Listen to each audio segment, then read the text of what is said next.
वक्त की बड़ी खबर आपको बता दें, ड्रग्स कनेक्शन की जांच में रोज नए खुलासे हो रहे हैं और आज किनसे पूछताछ हो सकती है वो बता दें। एनसीबी आज जया शाह और साथ ही श्रुति मोदी जो कि सुशांत की पूर्व मैनेजर रही हैं, उनसे पूछताछ करेगी। इन दोनों को समन भेज दिया गया है और बहुत संभव आज इन दोनों से एनसीबी पूछताछ करेगी। आपको बता दें, रिया चक्रवर्ती के जो मोबाइल फोन में मैसेजेस रिट्रीव किए गए थे, उन मैसेजेस में इन दोनों के भी चैट्स मिले हैं और किस तरह से अब एनसीबी की पूछताछ में ये बातें कबूलती हैं वो देखने वाली बात होगी। क्या क्या बातें और नई अब इस पूरे मामले में सामने आती है।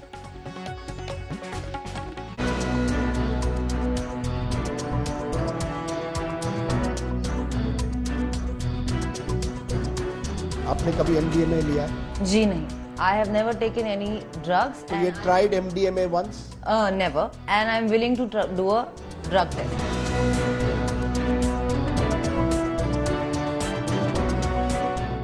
ड्रग्स लेने के सवाल उठे तो रिया खुद को पाक साफ बताती रही। नशेबाजी की महफिल सजाने के आरोप लगे तो भी वो आरोपों से इनकार करती रही। लेकिन उसी ड्रग्स मामले में रिया गिरफ्तार है और अब उसकी अग्नि परीक्षा शुरू हो चुकी है। जांच एजेंसियों ने चक्रव्यूह की रचना की है जिसमें वो घिरती जा रही है।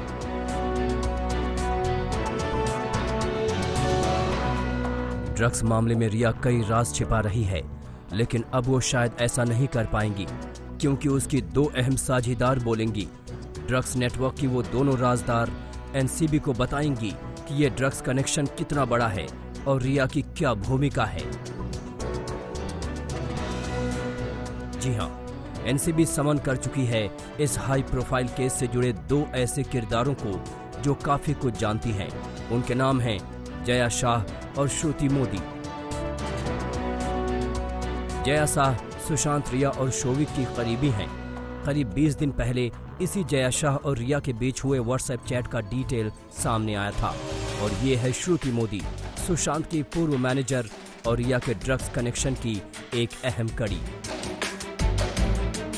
एनसीबी ने ड्रग्स मामले में गिरफ्तारी से पहले जब रिया से पूछताछ की थी तो उसने जया शाह और श्रुति मोदी दोनों का नाम लिया था। ऐसे में ये बेहद अहम है कि जांच एजेंसी दोनों से पूछताछ करे।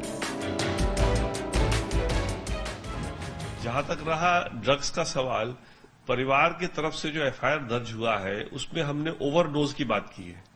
ओवरडोज जब उस समय हमने सोचा था, जो हमारे मन में था, वो एक ओवरडोज ऑफ प्रिस्क्रिप्शन ड्रग था कि जो भी प्रिस्क्रिप्शन ड्रग उनको जो दिया जा रहा है किसी डॉक्टर के कहने पे, तो उसका ओवरडोज देने से कहीं ना कहीं उनके मानसिक स्थिति पे असर पड़ सकता है।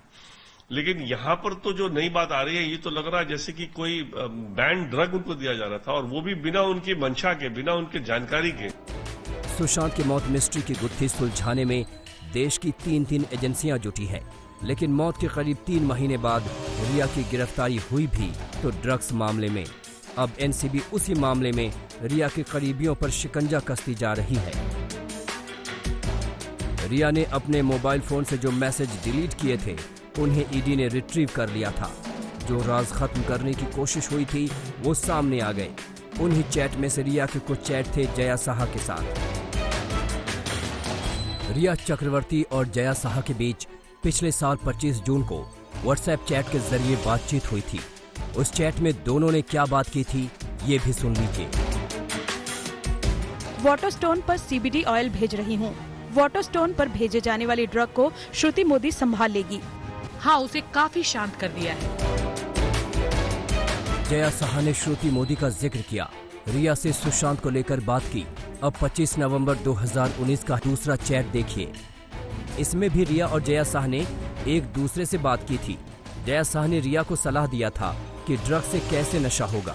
जया शाह ने रिया को टेक्स्ट किया था, कॉफी, चाय या पानी में सिर्फ 4 बूंदे डालो और उसे पीने दो। किक लगने के लिए 30 से 40 मिनट देना होगा। इन्हीं मैसेज के आधार पर जया और श्रुति मोदी से पहले ईडी ने सवाल जवाब किए, फिर सीबीआई ने, और अब एनसीबी की टीम भी रिया की असलियत जानना चाहती है। ऐसे कई अनसुलझे सवाल हैं जिनका जवाब बेहद जरूरी है। एनसीबी जया शाह और श्रुति मोदी से जानना चाहेगी कि सुशांत के फार्म हाउस में कौन कौन करता था ड्रग्स पार्टी। सुशांत की मौत से ड्रग्स का क्या कनेक्शन है। इस पूरे मामले में रिया की क्या भूमिका है। ड्रग्स कनेक्शन में कौन कौन शामिल है। रिया शोविक कहां से खरीदते थे ड्रग्स? जया साहा और श्रुति की ड्रग्स रैकेट में क्या भूमिका थी? एनसीबी फुल एक्शन में है। ताबड़तोड़ छापेमारी हो रही है, लगातार पूछताछ और गिरफ्तारी हो रही है। ऐसे में जया साहा और श्रुति मोदी से सवाल जवाब में कई बड़े खुलासे हो सकते हैं। मुंबई से अरविंद ओझा के साथ आज तक ब्यूरो। रिया की मुश्किल अचानक ही नहीं बढ़ी। जब ईडी ने जांच शुरू की और उसके मोबाइल फोन को खंगाला, डेटा रिट्रीव किया, तो कई चौंकाने वाले खुलासे हुए। उन्हीं में से एक है ड्रग कनेक्शन। रिया को भी यकीन नहीं हुआ कि उसका किया धरा सब कुछ सामने आ जाएगा।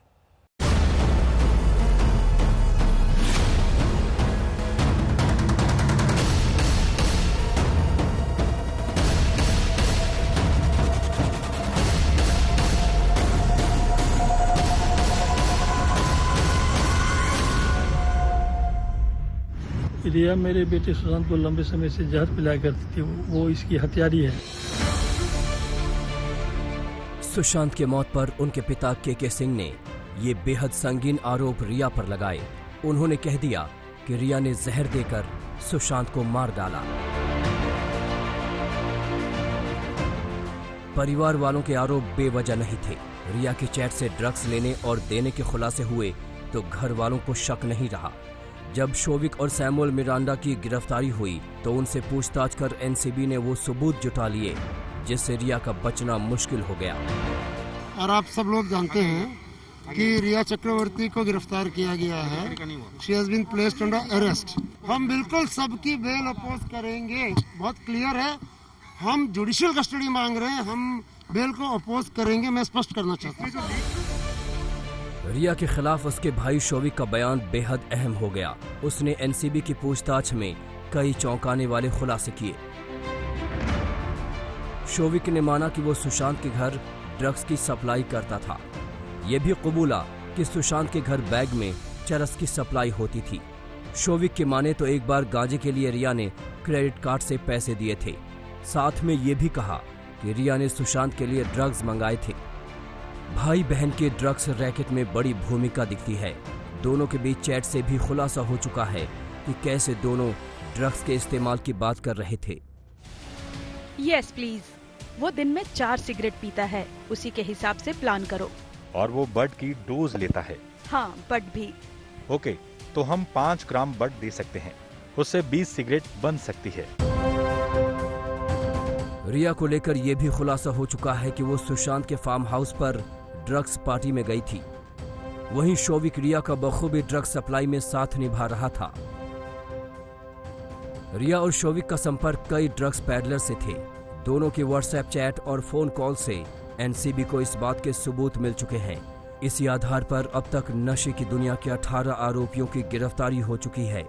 मामला मुंबई से निकलकर गोवा तक पहुंच चुका है।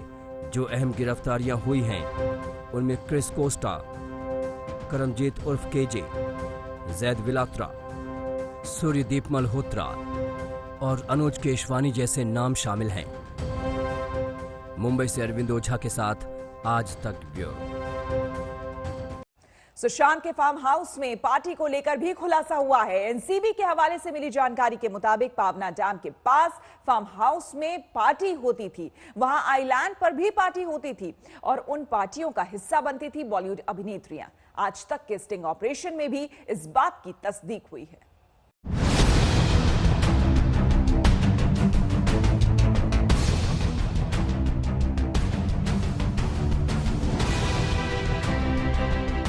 तीन महीने से ज्यादा का वक्त बीत चुका है सुशांत के गुजरे हुए, लेकिन मौत के राज अब तक अनसुलझे हैं। सवाल है कि क्या सुशांत की मौत ड्रग्स देने से हुई? इसका सच जानने में जुटी सीबीआई और एनसीबी कई लोगों से पूछताछ कर चुकी है।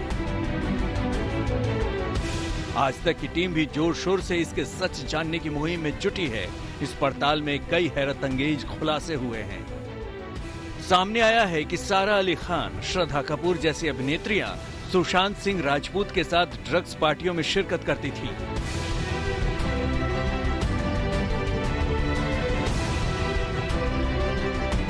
आज तक को एक्सक्लूसिव जानकारी मिली है कि पावना डैम में बोटमैन जगदीश गोपीनाथ ने एनसीबी को बताया है कि कैसे आइलैंड पर पार्टी होती थी।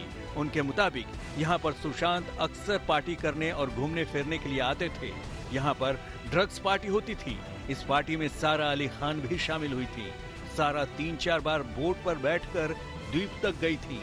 उनके अलावा श्रद्धा कपूर भी वहाँ एक बार गई थी। रिया चक्रवर्ती तो सुशांत के साथ कई बार गई। लेकिन ये तीनों अभिनेत्रियां कभी एक साथ नहीं आई। इन अभिनेत्रियों के अलावा भी कई लोग आते थे और पार्टी करते थे। पार्टी में शराब और गांजा का सेवन किया जाता था। यहाँ घंटों शराब पीते थे और नशा करते थे। ये तो आपने सुशांत के फार्म हाउस के करीब आइलैंड पर पार्टी की हकीकत सुनी। खुलासा ये भी हुआ है कि सुशांत के फार्म हाउस में रंगीन पार्टियां हुआ करती थी। उन पार्टियों में भी सारा अली खान, रिया चक्रवर्ती आती थी। बारी आता था साल में, महीने में कितने चक्कर लगाता था? हम मुंबई से हफ्ते में तो आने आना था उनका, हर हफ्ते आता था। और कौन कौन आता था आपके साथ? लोग आते थे। सारा अली खान भी आती थी। सारा अली खान भी आती थी। और बाकी तो ये रिया लोग रिया तो आती थी। कितनी बारी आए होंगे तो पूरा टीम को आता ही। फार्म हाउस की पार्टी का राज खोलने वाला यह शख्स है वहां का मैनेजर। सुशांत के फार्म हाउस के मैनेजर रईस ने आज तक स्टिंग ऑपरेशन में कई अहम जानकारी दी। तो पार्टी कैसे होती थी? पार्टी में क्या क्या होता था? पार्टी आइलैंड को होती थी और थोड़ा बहुत होता था। क्या ड्रिंक्स वगैरह नॉर्मल। और वो क्या स्मोकिंग पेपर है? मैंने कभी देखा नहीं उसको क्या किया है क्या नहीं किया। अच्छा, स्मोकिंग पेपर वो जिसमें ग्रास भरते हैं, मैंने कभी देखा नहीं। मीट वगैरह देखा नहीं यार वो मैंने कभी देखा नहीं, मेरे सामने तो कभी नहीं। तो पेपर तो मंगाते थे ना, स्मोकिंग पेपर तो मंगाते थे। स्मोकिंग पेपर आता था लेकिन वो किसके लिए आता था वो नहीं जानता। लेकिन आता था स्मोकिंग पेपर आता था। और लीड स्मोकिंग पेपर आता था तो वो लिस्ट में रहता था। कौन मंगाता था, किसके लिए आता था, वो आइडिया नहीं। रईस की माने तो रिया का पूरा परिवार भी फार्म हाउस में आता था। एक बार तो रिया ने अपना जन्मदिन भी वहीं पर मनाया था। अब जांच एजेंसी के सामने चुनौती है बॉलीवुड के बड़े चेहरों पर शिकंजा कसने की, ताकि इस ड्रग्स कनेक्शन की असलियत और उसके विस्तार पर पूरा खुलासा हो सके।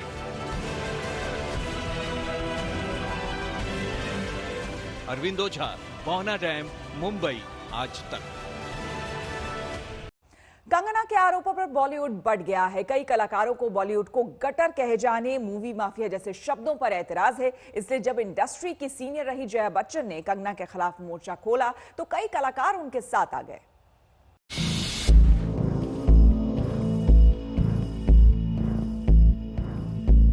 Nepotism, drugs, film mafia, Kangana एक के बाद एक मुद्दे पर बॉलीवुड पर निशाना साध रही हैं। बॉलीवुड के चंद दिग्गजों के खिलाफ कंगना ने आरोपों की जो पिक्चर रिलीज की, उसने बॉलीवुड को दो धड़े में बांट दिया है। एक के बाद एक कंगना लगातार ट्वीट पर बॉलीवुड की बखियां उधेड़ रही हैं। ये ट्वीट उसकी बानगी है। क्या निर्माण किया आइटम नंबर्स का, अधिकतर वाहियात फिल्मों का, ड्रग्स कल्चर का, देशद्रोह और टेररिज्म का। बॉलीवुड पर दुनिया हंसती है, देश का हर जगह माहौल बनाया जाता है। पैसे और नाम तो दाऊद ने भी कमाया है, मगर इज्जत चाहिए तो उसे कमाने की कोशिश करो, काली करतूतें छुपाने की नहीं। इंडस्ट्री सिर्फ करण जौहर, उसके पापा ने नहीं बनाई, बाबा साहेब फाल्के से लेकर हर कलाकार और मजदूर ने बनाई है। सुशांत की मौत के बाद से ही कंगना ने बॉलीवुड दिग्गजों के खिलाफ अघोषित युद्ध छेड़ा हुआ है। कंगना बॉलीवुड को बॉलीवुड और मूवी माफिया कहती है। कंगना की यही तेवर फिल्मी दुनिया के लोगों को रास नहीं आ रहे। बहुत ज्यादा अनफेयर है, हर तरीके के लोग हैं। मुझे पता नहीं क्यों इन सब के पीछे एक बड़ा वेस्टेड इंटरेस्ट लगता है। जैसे ही आप कहते हैं कि यहाँ ड्रग्स का पूरा व्यापार है, तो जो हिंदुस्तान में बैठा हुआ आपका टीवी देख रहा है वो मुझे देखता है तो उसको लगता है कि कोई ड्रग का जो है गोदाम आ रहा है। जब इस तरह से बात हो रही है तब मुझे लगता है कि इसमें कोई वेस्टेड इंटरेस्ट है। बिल्कुल, इसमें बहुत बड़ा कारण छुपा हुआ है कि इस तरह के राग अलापे जा रहे हैं। बॉलीवुड में एग्जेम्पलरी मोटिवेटर्स हैं जो बहुत डिसिप्लिन्ड लाइफ लीड करते हैं, करेक्ट टाइम पे एक्सरसाइज, खाना, सही पढ़ाई करना, स्टेज पे जाके ठीक से बात करना, सारी चीज़ें हैं। तो अगर ये बॉलीवुड के ग्रे एरियाज सामने आए हैं, जो सप्लायर्स है एनसीबी उस पर देख रही है, टिप्पणी करने की ज़रूरत नहीं है, वो क्रिमिनली प्रोसिक्यूटेड होंगे। जो सीरियल ऑफेंडर्स है उनको भी जिस तरीके से उनका कानूनी तौर पे जो होना चाहिए वो होगा। बॉलीवुड का एक धरा जहां कंगना के समर्थन में है, तो वहीं कंगना के खिलाफ भी विरोध बढ़ता जा रहा है। फिल्म एक्ट्रेस उर्मिला मातोंडकर ने कंगना पर सवाल खड़े किए, वहीं कई निर्माता निर्देशक कंगना के आरोपों को खारिज कर रहे हैं। एवढे प्रचंड इश्यू असलेली आणि एवढी लोकांकरता काम करणारी अशी भारताची थोर कन्या माझ्या मते दर शहरात आणि दर प्रदेशात जन्माला यावी। पण पहिलं मला वाटतं त्यांनी आपल्या घरापासून काम सुरू करायला पाहिजे। मुंबईमध्ये येऊन इकडच्या लोकांना आणि प्रथम म्हणजे कोणी आधी धमकी दिली नव्हती। जर 10 वेळा तुम्हाला मी सांगितलं मला इथे असं वाटतं तसं वाटतं तर कोणी तेच म्हणणार की मग नको येऊ। कंगना रनावत कौन है? कौन है वो? सच है? असत्य है? क्या है वो कोई प्रतीक थोड़ी ना सच्चाई और असच्चाई का। कंगना रनावत एक अपना पॉइंट ऑफ व्यू बता रही है, लेकिन उसको आप किसी सच्चाई की देवी भी नहीं मान सकते, आप बुराई की भी देवी नहीं मान सकते।